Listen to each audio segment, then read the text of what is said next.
where are you located? I'm in Atlanta. Oh, nice. Not too far away. Yeah, it's not a That's bad like, drive from yeah, it's Atlanta pretty. up there. Yeah, we've gone to Atlanta a number of times. We had a great weekend there a few years back. That music festival that happens at Piedmont Park or something. I forget the name of the festival. We have Music Midtown. I Um, think that's what it was. Really cool.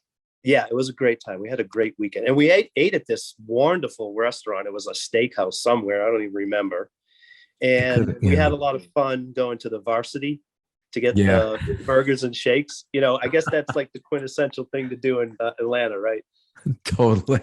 I haven't been there in years. I've been here 33 years, and it's Oh, no kidding. probably was there 25 years ago. Oh my gosh, that is so funny. Amy and I took this funny photo of us with the Varsity. I mean yeah, the hats, Yeah, well, I love that. and like sucking on the milkshakes with us straws. That was fun. Yeah, that food you pay for it later on. It's Oh, like right. great going down. Right. Absolutely. Absolutely. Yeah. Music Midtown. I did that years ago. Went to see George Clinton there. And Oh, nice. this is back in the 90s. He went away for a while, came back. This promoter named Alex Cooley. He was the one who had been involved in one of the founders. And it's just Yeah. really amazing. Yeah, it's I think they're gonna do it again this year. So they've stopped it because of COVID, right? But you think they're going to start it back up this year? Oh yeah, Yeah. definitely. Right. Right Definitely. on. Right on. Cool. Cool. So yeah, sorry about that glitch. I Yeah, that apologize. happens all the time. It really Oh, it does. does. Oh my Yeah, I mean, certain people who I speak with, it's funny because you think people with, might have these fancy internet hookups, and it's like they're some of the worst who you think are going to be Oh, okay. especially down here in Leapers Fork, AT&T and Verizon and Google are only here in certain spots. And Mm. my particular road, there's no fiber down here, so we're relying on the satellite, the digital satellite, which is like Oh, being back in the 80s. This right. like it's terrible. It's terrible. That's why we got the hotspot so we could stream movies, but even Yeah, that's not reliable.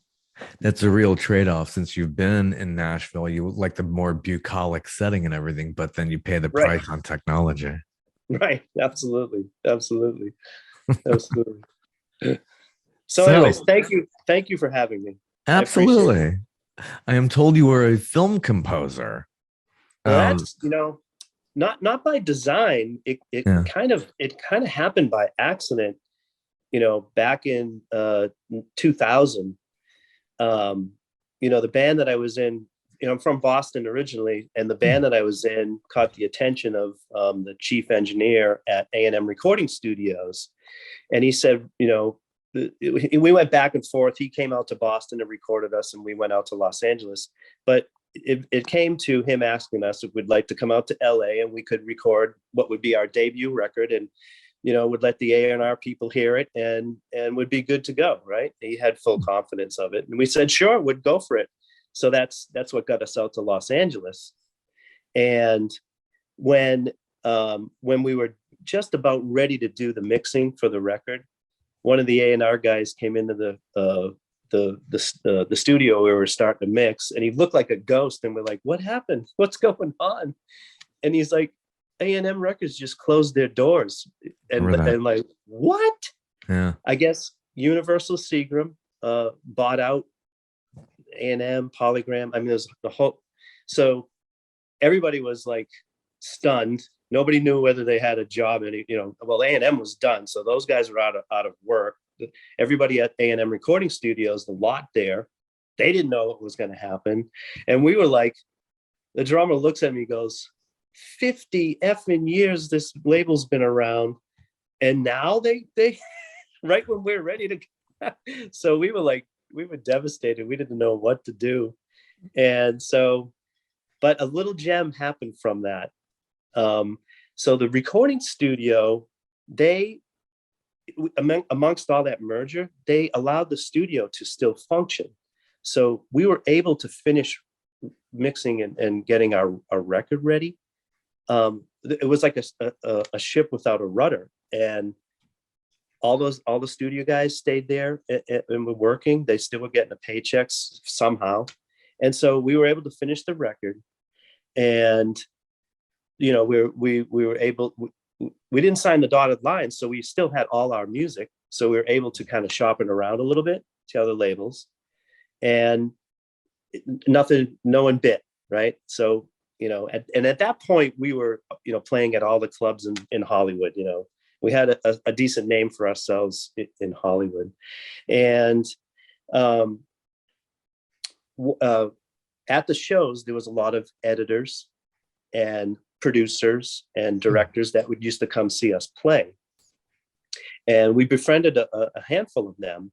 And one of the editors, one of the top editors in the movie trailer business, he used to have an annual party at his place. And he asked us if we'd like to play this party. And we said, sure, we did it, because we'd do a bunch of cover songs and some of our originals. And, we stayed up all night at that party. That party was insane. All the editors, all the producers, such an incestuous business. Everybody in that whole world was up there. And 2 days later, we got a phone call from one of the editors asking us, me and the guitar player in my band, Jamie, if we'd like to submit a piece of music to a movie trailer they were working on. And we were like, yeah, sure. Why not? What do you need? And he told us what it was. And we said, when do you need it? And he said, tomorrow morning. And we were like, oh, yeah, I don't, tomorrow morning. Gotta get working. And so we hung up the phone and we're like, how the heck are we going to do this? He said, this is in 2000, right? So they had runners still running, DVDs or betas back and forth. There was no internet transfer. So this guy shows up on a motorcycle like a half hour later, drops off the picture, and we started working. And we worked all night. I mean, we finished like at 4 or 5 o'clock in the morning, because this is the first time we had ever did any of this stuff. And the guy the courier came back at 9 o'clock or 8:30 or something, grabbed it from us. And we got a call about an hour later, and they loved it. And they were going to use it in this movie trailer. And we were like, oh my God, that's great. And so it was a 55-second piece of music. It was like an orchestral piece, right? And had some big drums, and we got $6,000 for that piece of music. And we were like, whoa, what is this? Prior to this, we had never heard of this niche of the music business before. We had no idea that this existed. And so the very next day, we bought a whole Pro Tools rig. We found a spot to set up a studio, and the phone calls started coming in. So, and it just snowballed from there. And within a year, we were doing Spider-Man 1. That was one of our first music video. Music for movie trailers, and it just kept on going from there. And we had a great run of it for till like 2008, when Jamie and I decided to dissolve the partnership, and I continued on my own. But we've done so many movies over the years. Music cues, instrumental cues, a lot of different genres, but mostly, the fusion of orchestral and rock, big drum sequences and stuff like that. It was really, when I say by accident, that's exactly how this happened. So it kept me in Los Angeles. I probably, if that never came about, I would have head back to either New York or Boston, but we ended up staying and made a career out of it. Yeah, I remember I saw that documentary about A&M and its whole history, and then finally dissolving. It's a fascinating. I think it was on Epix. Yep. Just really, really interesting how and the personalities and the amazing amount of talent that went through A&M. So that to see that getting swallowed up had to be really, really tough. Oh, it was devastating. And you know what? The funny thing is that they were in limbo for a little while. Like I said, like a ship without a rudder.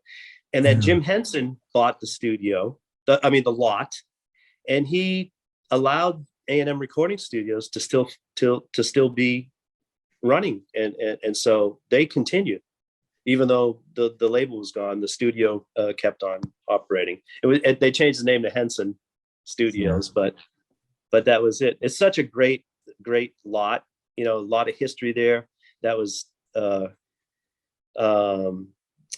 what's his name? The silent movie actor. That was his studio before A&M had it. Who was that? Chapin? Yeah.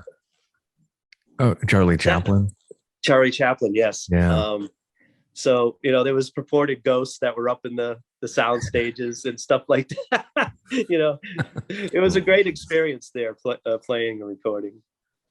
Yeah. So what a difference from Los Angeles then to going into Tennessee. It's just like that's gonna be night and day, definitely. Well, from Boston to Los Angeles, that was a little bit of a culture shock for me.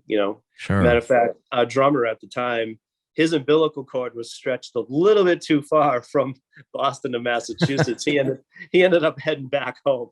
He's like, I had enough of this. I'm out of here. Right. So we stuck it out. Right.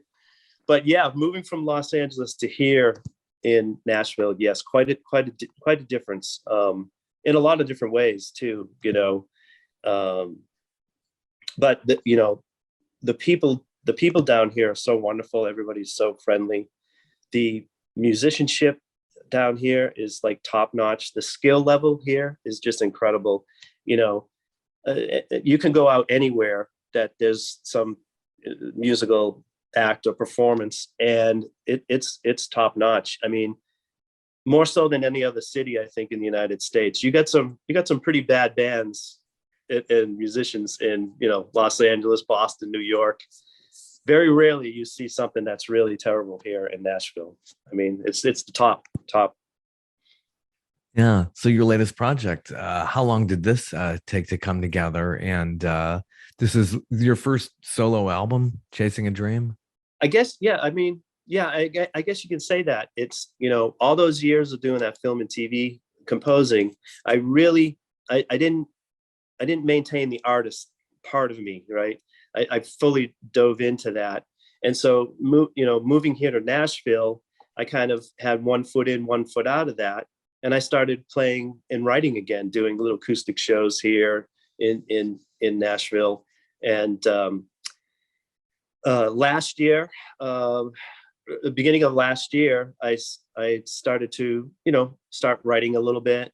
And I watched this YouTube video of an Elliott Smith performance from back in the early 2000s. And I actually think that we were probably in that room that night. It was a place called Largo in Los Angeles. And a guy named John Bryan. Yeah. Do you know John Bryan? I've heard the name, yeah. He's super. Oh my God, that guy is just. So anyways, he did a Friday night show at a place called Largo. And he would have certain guests come, and they would all improvise and play together, whoever the guest was, because they were that good to do that. And so it was an Elliott Smith performance. And one day I was out at the barn, and I started watching this video of Elliott Smith, and I said, I'll just watch for a minute or two. And I ended up watching the whole thing. It was like 40 minutes. And it inspired me so much that I came in the house and I started writing, and the song Boxley Valley came to me in an hour or so. And I had the first song. I didn't know it at the time, but and then later in the evening, living in LA was the first one. Inspired and then by Elliott. And then Boxley Valley was right after that. But the floodgates were open, and I got such inspiration from watching that Elliott Smith performance. And then I went back and I listened to some of his records, and Figure Eight was one of them that really I just loved listening to it again. I almost completely forgot about it. And that was really the true inspiration for living in LA. Not really the lyrical content, but the musical, the musical vibe of that song. Yeah. Was Elliott Smith. So I mean, in about 6 days or so, I had 6 or 7 songs already done, and I said, okay, well, I guess why not? I might as well, we'll do a few more songs and see what happens. And I had the good fortune of having some friends of mine, record with me. I had this little, I call it little. I have this little cover band here we started a few years ago, and a guitarist here named Kenny Greenberg. He's a session guy here. He plays with Kenny Chesney. Anyways, I asked him if he knew of a guitar player that would want to start like the 70s rock cover thing here in Nashville. And because I knew he was so busy.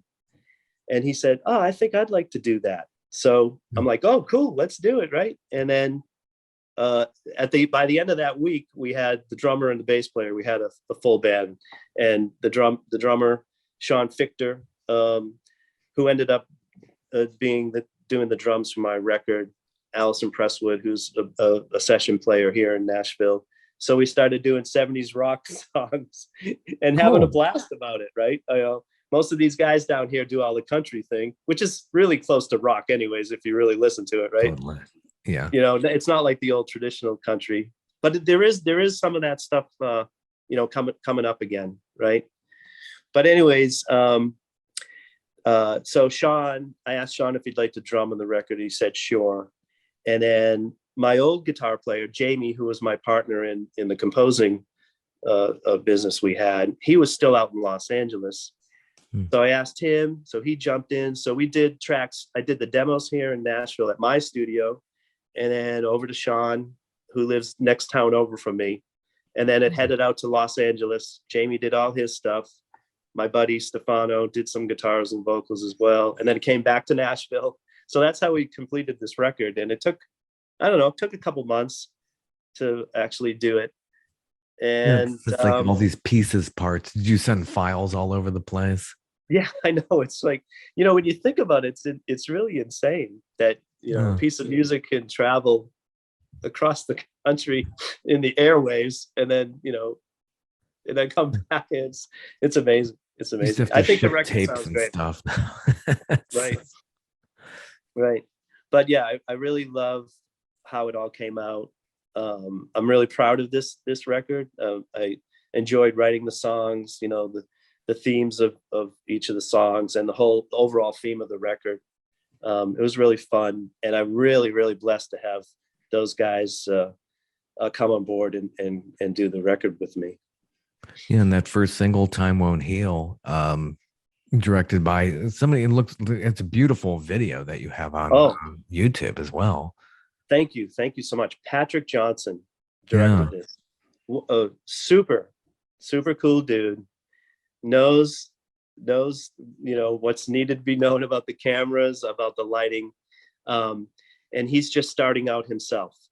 And he lives here in Franklin. He's done some acting and stuff like that, but he decided to go behind the camera, and he does photography, and he wants to get more into videos. So him and I joined forces on this video, "Time Won't Heal," and I was thrilled. I had no expectations, and I just think he did such a great job from filming, from editing, everything. That he did such a good job, Patrick Johnson. Yeah. It features a green Chevy Nova. Is there a story behind that? It brings me back. One. I knew so many people who drove that, right? Especially that color too. I know. Yes, you're about the third or fourth person who has mentioned that car and also the color itself, right?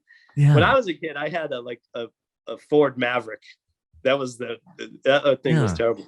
Anyway, so this Nova, 72 Nova, right? It was in someone's yard here in Leapers Fork. A buddy of mine drove past it for years, and he finally, at Patrick Johnson's, the director's, urge, saying, "You got to ask that guy if you can get the car," and he finally did. He got it for hardly anything, and it wasn't running or anything. So he brought it back to life. He's still working on it now, but it's a beast for sure when you sit behind the wheel there. But it has, you know, and it doesn't have any air conditioning, so it has those side vents, the windows where you pull to the side and get the free. Yeah, those little corners. Yeah, the little corners. Anyways, I was looking for something, you know, out of the ordinary. I have a pickup truck, and you know, I didn't want to have a, you know, the pickup truck, whatever, you know. So when Corbin said that, when Patrick said, "Why don't you ask Corbin for the Nova?" and I said, "Great idea," and he said, "Sure, I'd love to have you use it." So that's where we got the Nova. Growing up in you were growing up in Boston. When did you first discover what Beatles, Stones, Yep. from your era there? You probably remember the radio station you first heard them on and all that. No, you know what it was? It was my mother. She loved the British invasion. So she had all the records from the Beatles, the Stones, Donovan, you know, all those guys. And when I was really young, she used to play them all the time. And that's where I picked up the love for that. And then when I got into middle school, I wanted to play guitar and, you know, try to mimic all those guys. And then I put it down, the guitar, and then I picked it back up again in high school, and then I never looked back from there. You know, I was pretty much self-taught. Sometimes I took lessons for a short time, but listening to all those records, and yeah, the Beatles, the Stones, the Who, Pink Floyd, you know, those are great big influences on me. You know, from over in Britain, David Bowie, and strangely enough, David Bowie, over the years, every time I would listen to David Bowie, it would inspire me to write. You know, that was what used to happen, you know, when I was younger. And so it really threw me a little bit that Elliott Smith had that same effect on me this time around, because I always knew that if I was had a little writing block or something, creativity, I would go listen to some David Bowie, and, you know, it would stir it up again. So to have Elliott Smith do that for me, that was something different. It was a different feeling. So yeah, and so that was where my influences were from my mom, listening to all those records when I was a kid. You ever think then about ever getting into the music business? Did you think that was a viable thing at that age, or were you on a trajectory to do something else going into, you know, high school, college, and beyond? I tried college for 1 year, but all I did was play guitar, so that was out. I had during high school, I used to swim. I was on the diving team, the springboard diving team, and I got really good. I was ranked in the Northeast region there, so I got a scholarship to college to do diving. Oh, cool! And yeah, and I went to Southern Connecticut State College in New Haven, Connecticut. And that first year, music was really taking over, and my parents were mortified because I quit school, and you know, just started really honing in on the music. But I never, you know, back then I never really thought of, all I wanted to do was play, right? I wanted to get people together. I wanted to, you know, have everybody have a good time. I never was really thinking about the business so much, you know, of being in a band or, you know, becoming a rock star. That didn't happen till later, you know, later on. I started, you know, thinking about that, you know, when I was in my late 20s. But yeah, starting off, I just wanted to play, and, you know, singing. I was kind of thrown into that too, because, you know, that old story of nobody wants to sing in the band. Okay, so I will. Tag, you're you know, it. Right? Like I hear so many things about, oh, nobody wanted to be the bass player, so I picked up a bass and I started playing. that was me with singing. It's kind of like how Jim Morrison was. Is like, okay, he reluctantly did it, but his back was to the audience. I mean, Oliver Stone kind of captured that in the Doors movie. Like that's one of my favorite movies about music, the Doors movie. Yeah, it was really good. I do remember that. I remember my birthday was coming up. I had to go see that because Oliver Stone, who I met like years later. I love him as a director. Yeah, just really cool. Very cool. Where in Boston did you grow up? My daughter lives in Waltham right now. Waltham, yeah, not too far from there. I grew up in Framingham, Yeah. which is just a little bit southwest of Waltham. I have some friends in Waltham actually, where it was a suburb for sure. It's not too dissimilar to Franklin here, where we live right now. Like kind of, this right here is really on the edge of rural, but in Metro West they call it in outside of Boston. It's truly is suburbia. It doesn't get to rural till you hit what past Worcester. It's way past that. But we're heading up there at the beginning of March to do a show for this, to support this record in a small venue up there. I think it like holds 200 people, and it's kind of like the boys coming home to play their record and I've gotten a lot of response from people that haven't seen in many years, and people that have been kind of following what I've been doing, that are going to come to the show. So I think we're going to have a good time going back up there to play. Awesome music scene there too. As we know, Aerosmith hails from that region, and I love seeing concerts over at Fenway. I went last summer to see a concert Oh, at you did? Fenway. Yeah, What'd you Billy see? Joel played there. It was his first show Oh, back from COVID. nice. That's a great show. You Really good. can't really get a bad seat at Fenway. I was really concerned. I was like, I'm going to be a nosebleed. There's no nosebleed there. It's No. great venue. Yeah. Um, there's been a lot of bands out of Boston over the years. Till Tuesday, Saw Jake them once. Isles. Yeah. I mean, there's Boston itself, the band Boston. You Yeah. remember those guys? I mean, it was a Boston big city, itself. And when we were playing in Boston back because I started playing original music in the mid '80s, there was a lot of garage band type things going on there, and it seemed like, and that went into the '90s. It seemed like Boston was like this, this kind of the black sheep of the family in the music, and they always wanted to have these bands that had these dissonant sounds to them, and just kind of this edge of punk type music. And we were a band that had like melody lines and harmonies and layering guitar parts and stuff like that. Oh, We were yeah. kind of like we were kind of like the black sheep there, because we were so different than everybody else. It was tough for us to get a show there. But the Pixies, that kind of music. It was which I love. Pixies. I heard some Pixies songs earlier today. I haven't heard those guys in a long time too. Yeah. But it was a really vibrant music scene in Boston. I don't know what's going on there now, but I'm sure it's just vibrant as it was when I was there. Oh, it's great. Yeah. I love going down in that area near Fenway, and they've done so many great things in that city, and the museums are endless, and good culture there as well. Right. Just on the other side of the Green Monster, or the Green Monster, on Lansdowne Street, that's where a lot of the clubs used to be. Or just, Yeah. and every once in a while, if the game was on, every once in a while, someone would hit a home run and would land on Lansdowne Street, and it would bounce around, and, people would go crazy. But we used to play on that there's a lot of different clubs that we played at on Lansdowne Street back in the day. Oh, it's awesome. So yeah, going back to your solo album, it's just are you on Spotify, or is it really getting out there now? Yeah, it's on all the streaming platforms: Apple, Spotify, Pandora, Tidal, and a few of them that I'm not even sure I've heard of before.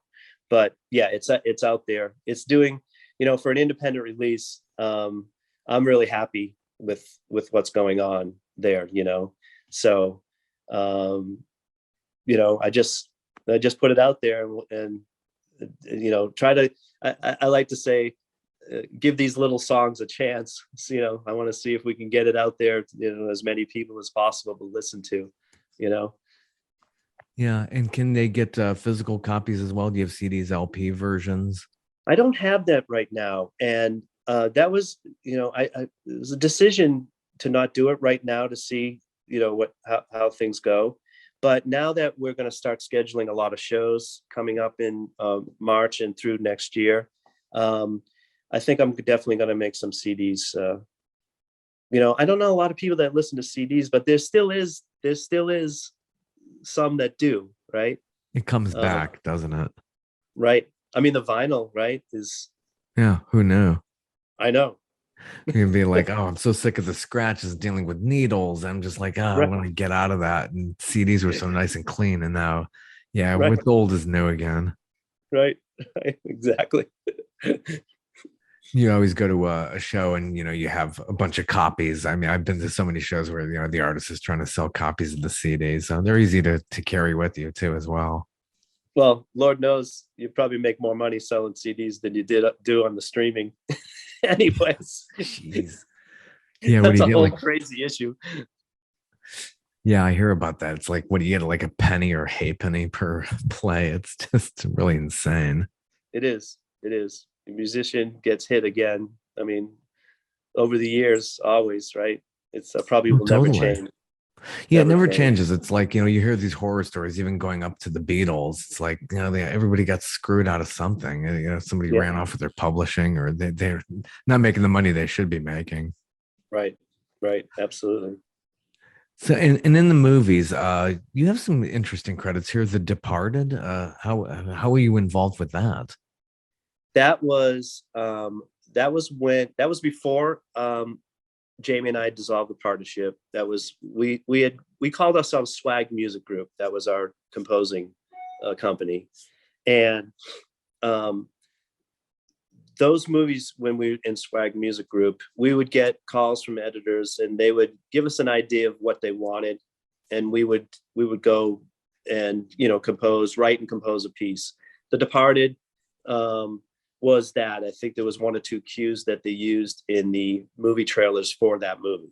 So that was primarily our business. 98% of all the music that we did were for the movie trailers and the television spots that advertised these features.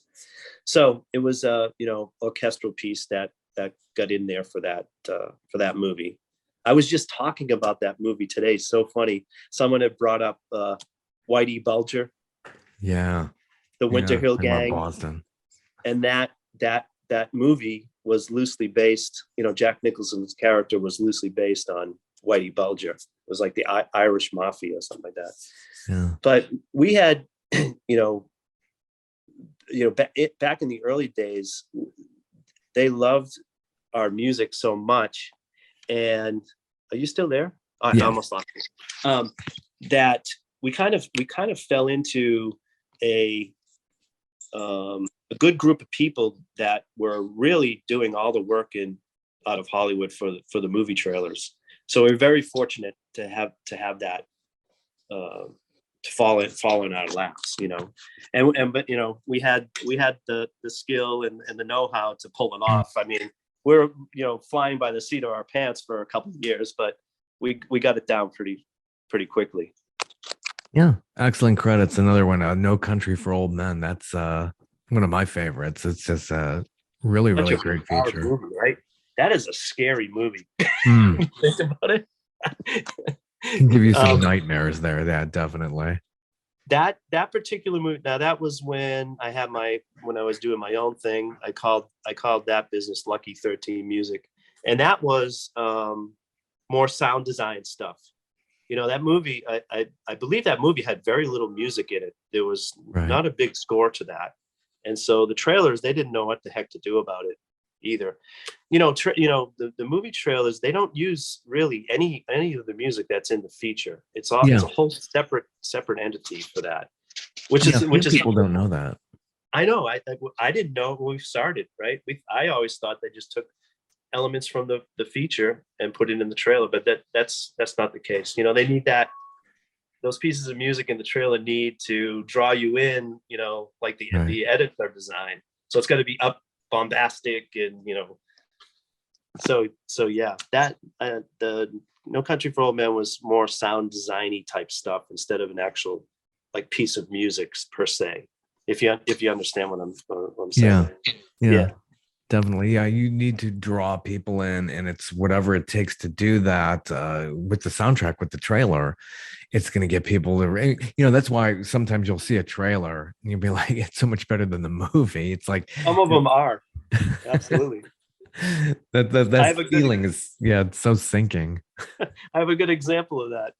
We did Basic Instinct 2, Oh my not the gosh. first one, Basic Instinct 2, and that movie tanked. But the trailer was awesome. And I'll never forget that too. The producers and editors came to us and said, "We'd like to take some of the original score from Basic Instinct 1. Um, I forget the composer's name right at the moment. I'm sorry. Um, and they wanted us to do some enhancements to it, or modernize it a little bit for the Basic Instinct 2 trailers. And we went through the motions of doing that. And this was something that wasn't done at this point. It was getting out of the mold of trailer music, and they wanted to give it a shot and see. Well, I guess it went through some focus groups, and other people saw it, and they're like, "Nah, let's go back to the old." So we went back to the old true formula of doing trailer music. Yeah, I just never forget that. It's and Basic Instinct too. What a stinker. Yeah, that was just really getting into that. Wow. Yeah, Batman Begins is another one that I thought that did moderately well. It did. I actually we had the TV on here the other day, and it was playing on, I forget what station it was. But again, another big, huge orchestral rock type music cue for the trailers, And I think, later on, like in 2006, 2007, 8, they didn't, we didn't get the picture as much anymore. We would, we'd just get the phone call and say, this is what we kind of want, in the early days, we would actually, score to the picture, right? And then they I don't know if out of laziness or what, they stopped doing that. So I think even today, very rarely would get the picture to do, a trailer. It's all from the marketing end of things. It's not with it. But I think I can't remember. I think Da Vinci Code was one of the last ones that we got the film to. I think Batman Begins was after that. So I'm not quite sure that we scored to the picture for that one. Yeah.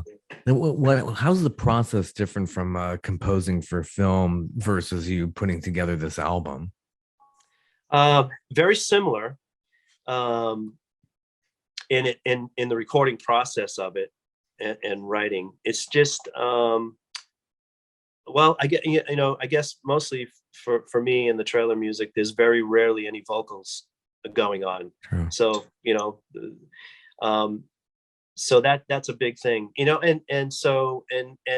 also telling a story lyrically with the record, and really having to tell a story musically with the trailer. So it's a little bit different.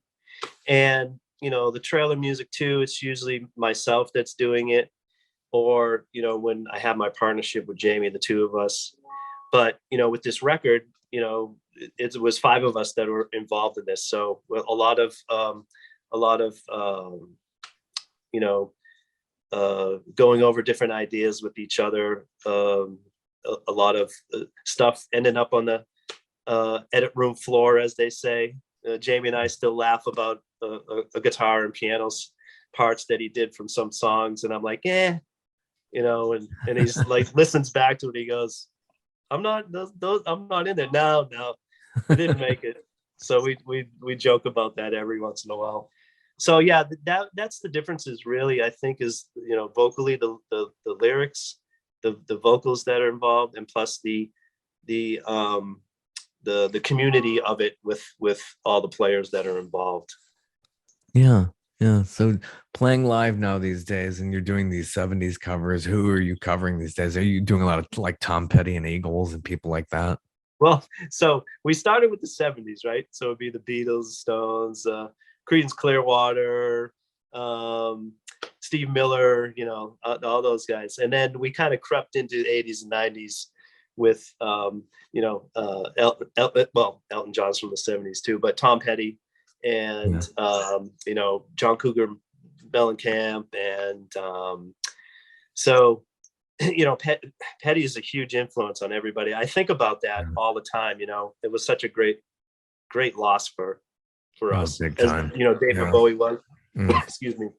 But Tom Petty's Wildflowers,